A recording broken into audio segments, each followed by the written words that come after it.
What's up, guys? I actually have a paper unboxing, or more like a paper unwrapping, today. And it's very special stationery, I suppose you can say.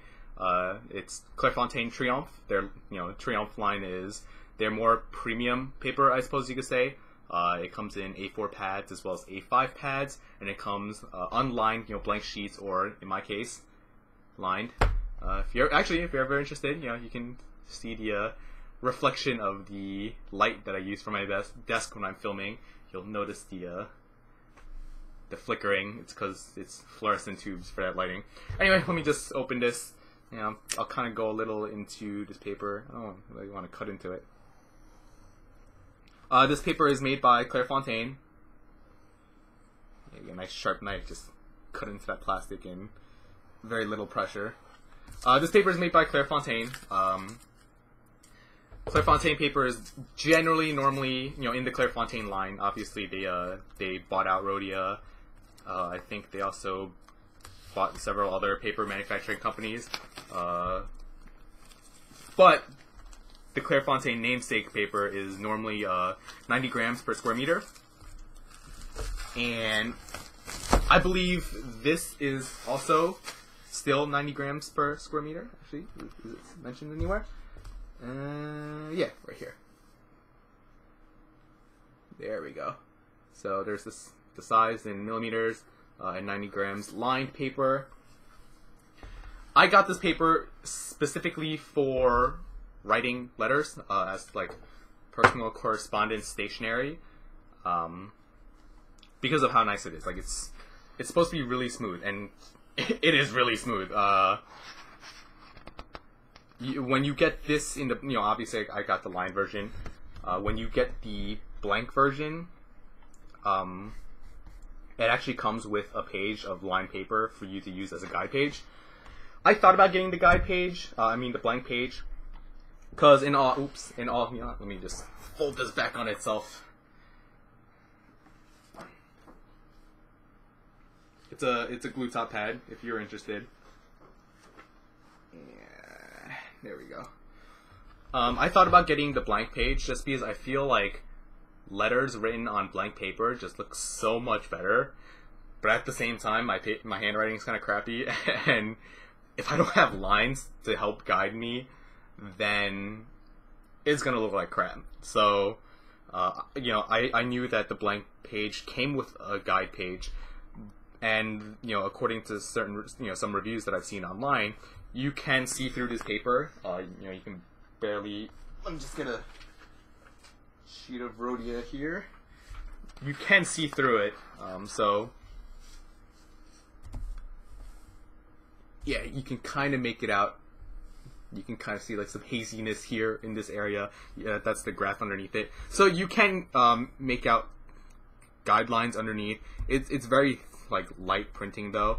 So people said it was very light. I wasn't really sure if I wanted to write like that, because I don't know. Just if I can't really see the lines that clearly, it's going to be difficult for me to follow those guidelines anyway.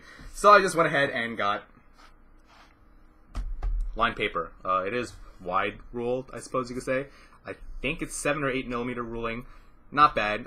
It'll still look good, I guess. Just not as nice as if the writing was on blank paper, but what can you do? Other than, I'm trying to improve my handwriting anyway. This is, 90 gram paper, like I said. So it's the same as the regular Clairefontaine line. I actually have a Clairefontaine book here. It's a brand new book. So comparing the two, like, honestly, I didn't know you can get smoother than this paper. Like, for me, this was always like writing on glass. It was always super smooth to begin with. But then this, like, obviously it's not the paper thickness, but how they make it, I suppose. This is even smoother, and I'm a little shocked, to be honest. I'm not sure how ink is gonna fare on this, like how well it'll absorb into the paper and dry. Generally, Clairefontaine paper is very fountain pen friendly. You don't really get feathering issues, and you don't really get bleed through because of how thick the paper is. So I'll be curious to see if maybe I get skipping with certain pens and certain inks on this paper. We'll give it a shot, I suppose. I believe there is another paper what is it, made by Excacompa, I think. Those journals, I think they're also owned by Clairefontaine. And those are 100 gram paper, but the way they're made, they're actually not smooth. I think it's like paper fibers that's like laid out and then pressed and dried and whatever, however they make paper. So you can actually feel texturing on it. It's just super thick paper. So this is currently the smoothest paper I've ever felt. And I'm gonna go and say that it's like as smooth as glass. So I'm gonna just, like I said, I've never tried writing on this paper before. I'm just gonna get a pen out and start writing on it and let you know what I think.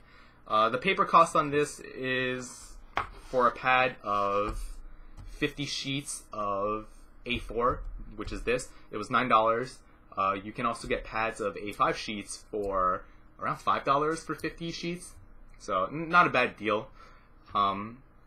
Because this is considered stationery paper, they also sell matching envelopes, which are meant to perfectly fit, the sheet of paper folded in half, I believe. So they have the A5 size and A4 size envelopes, and those are sold in packs of 25 for, I think, $4 or $5.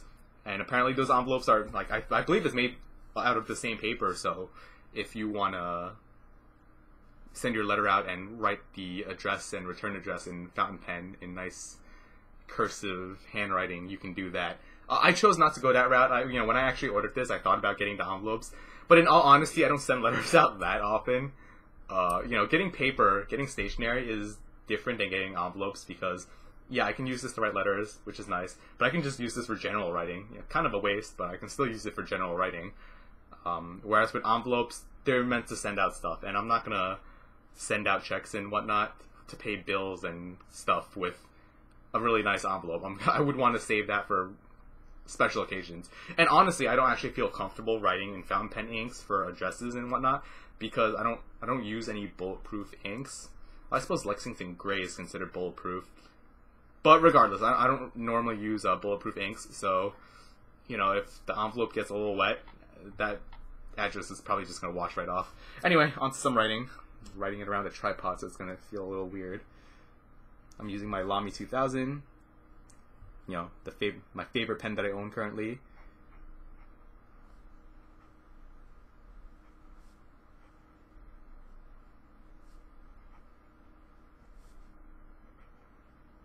I don't know why I went from print to cursive, but whatever. Yeah.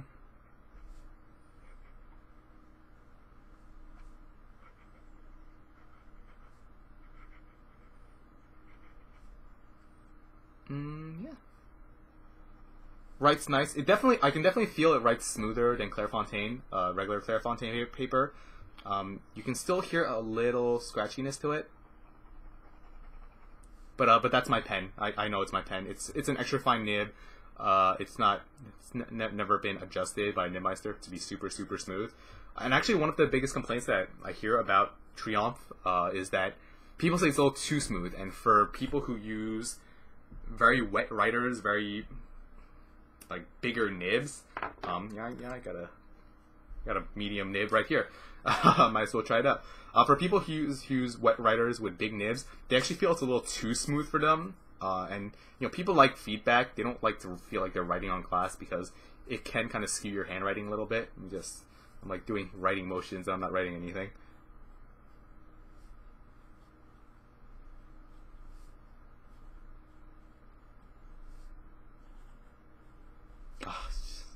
Whatever.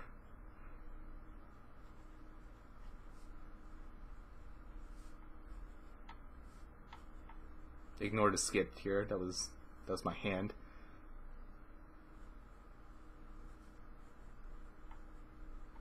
Yep.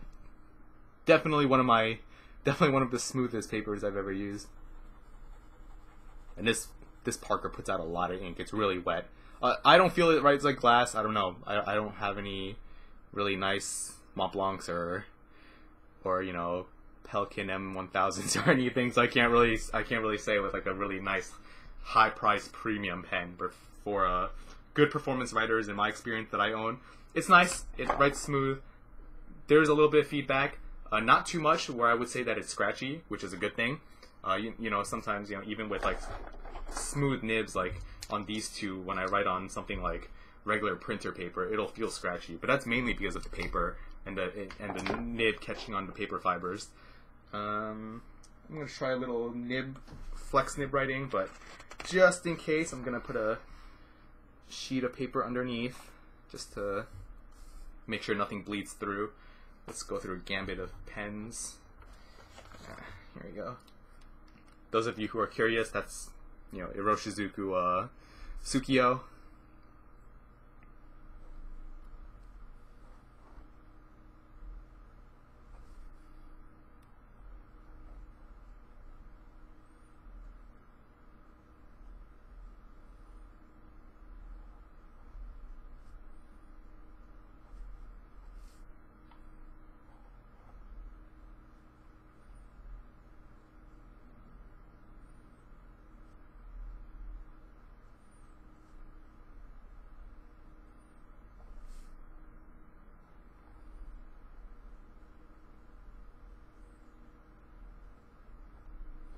My hands are a little shaky because I've had quite a bit of caffeine this morning.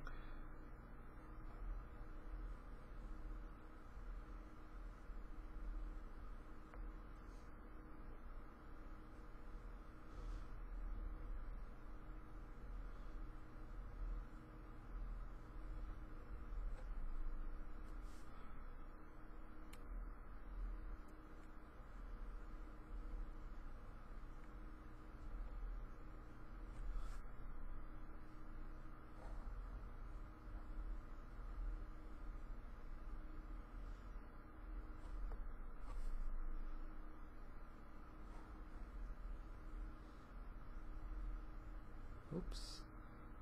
Actually, I thought I screwed the W over. But actually, I kind of messed up the O more than I did the W.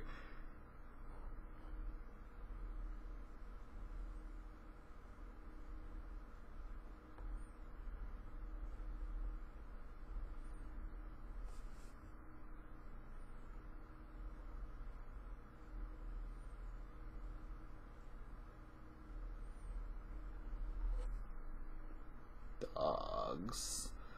Plural. Okay, not the best example of flex nib writing. I'm not very good. I'm still practicing. So what do you want? And you know what? Let's try out some Lexington Gray in a medium nib.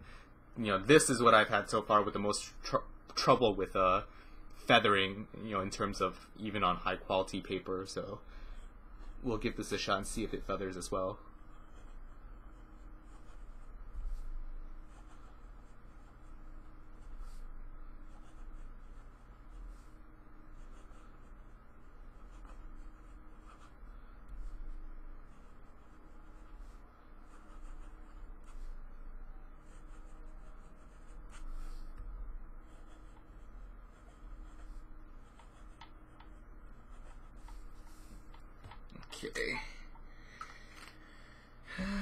Okay, so let's take a look. Can't actually see myself from that far away. In terms of, well, let's check dry times. Not bad. I'm trying to smear the Tsukio with the flex nib, and it doesn't seem to be smearing. So obviously it's already dried. It's dried relatively quick. Oh man, I'm gonna have to move the tripod back a little bit. There we go. Make room for the pad like so. Let me just adjust. Whoops. Random. It's the gain on the camera. I have it set on automatic. You see, shading is pretty nice. Pretty nice. Not really as noticeable with the extra fine nib, but that's to be expected.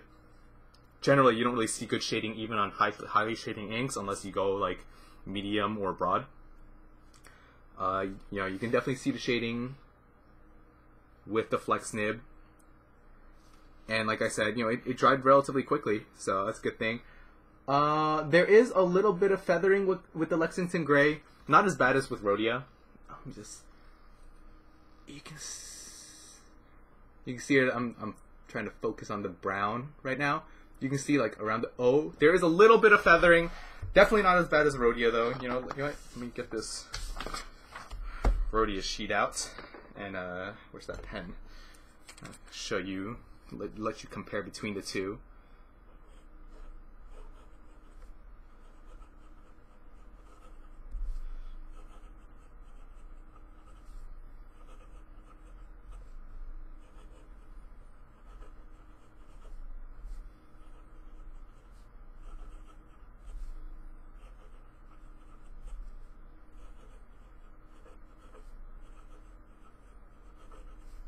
There we go. I didn't actually have to write all of that out, but whatever.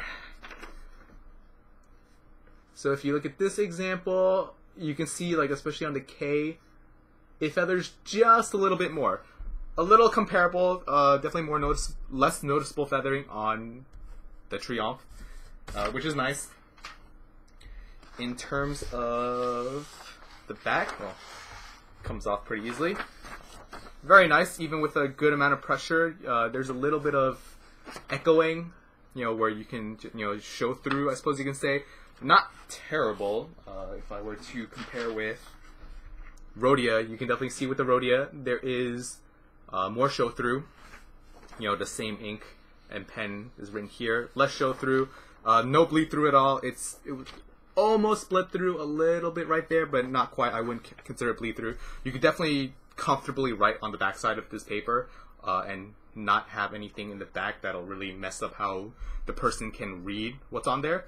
So that's good. To be expected, I suppose you say, since it is 10 grams heavier than regular Rhodia paper. So yeah, overall, nice paper. Highly recommend it. If you are someone who consistently writes letters. I know we live in a technical age where people don't really write letters anymore. People just, it's a little less formal. People just send tweets, text messages, emails, and whatnot because it's quicker. But there's less formality to it. I kind of like sending letters for more personal things. I just feel like sitting down, handwriting a letter, and when I handwrite letters, I'm very, picky about how good it is. I don't like using whiteout or anything. And for me, if I make a mistake, if I spell something wrong, it's like, oh my god, I have to just rewrite the entire letter. And sometimes letters, I have to rewrite 4 or 5 times, especially if it's a long letter before I get it right and something acceptable that I can send out. But if you do write letters, I would definitely recommend this paper. It looks a little more childish with the lined version, I have to admit. And honestly, with my handwriting, I would have actually preferred if it was more like a college ruling, 6 millimeters instead of, I believe this is 8. But this, I don't know, it's good enough. Maybe in the future I'll go ahead, bite the bullet, and get a blank pad as well. And definitely get the envelopes. You could fill up a pen with a nice, bulletproof black from Noodlers and just go nuts on the envelope to write it. It's going to be basically waterproof, so you won't get the address washed out. And the paper is actually really thick, very durable. This paper will probably be more durable than your standard cheap envelope paper. So I guess if you wanted to, you could actually just make your own envelope out of this paper if you were so inclined. But it might be easier just to go buy the envelopes. They're like $5. Yeah, hope you guys enjoyed this video, and thanks for watching.